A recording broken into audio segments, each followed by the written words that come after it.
Hey guys, আসসালামু আলাইকুম। আজকে আমি তোমাদের ইলিশ মাছ রান্না করে দেখাবো। দেখো কত বড় সাইজের ইলিশ, রোদ পড়ে যেন রূপালি ইলিশ আরও রূপার মতো চকচক করছে। তো মাছটা আমার মা কাটার জন্য প্রস্তুত নিয়েছে।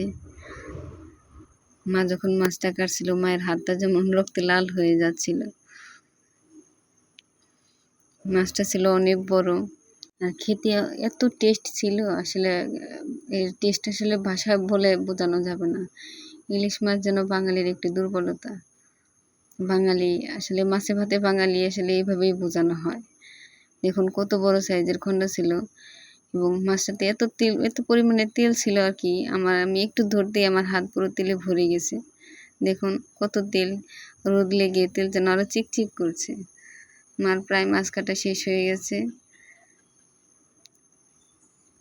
এদিকে রান্নার প্রস্তুতিও নিতে হবে, তো আমি আসলে সেই প্রস্তুতি নিচ্ছিলাম। কড়াইতে সামান্য পরিমাণ তেল দিলাম, পেঁয়াজ কাঁচামরিচ দিয়ে কষিয়ে নেব। ইলিশ মাছে অবশ্য অনেক হালকা মশলা দিতে হয়, তা না হলে ইলিশের স্বাদটা আসলে মশলার সাথে মিশে যায় এবং স্বাদ আসলে মতো পাওয়া যায় না, ইলিশের ঘ্রাণটা চলে যায়। তো ইলিশের মাছে খুবই হালকা মশলা দিতে হয়। হালকা মরিচের গুঁড়া দিয়ে দিব, তারপর ধনিয়া গুঁড়া দিয়ে দিব, সামান্য একটু হলুদের গুঁড়া দিয়ে কষিয়ে নেব। আমি আজকে ইলিশ মাছটা কপি এবং ফুলকপি আর বেগুন দিয়ে রান্না করতে যাচ্ছিলাম। তো তা সবজিগুলো কষিয়ে নেব, ভালোভাবে সবজিগুলো কষিয়ে নিতে হবে। আমার সবজি প্রায় কষানো হয়ে গেছে, এখন আমি পরিমাণ মতো পানি দিয়ে দেব।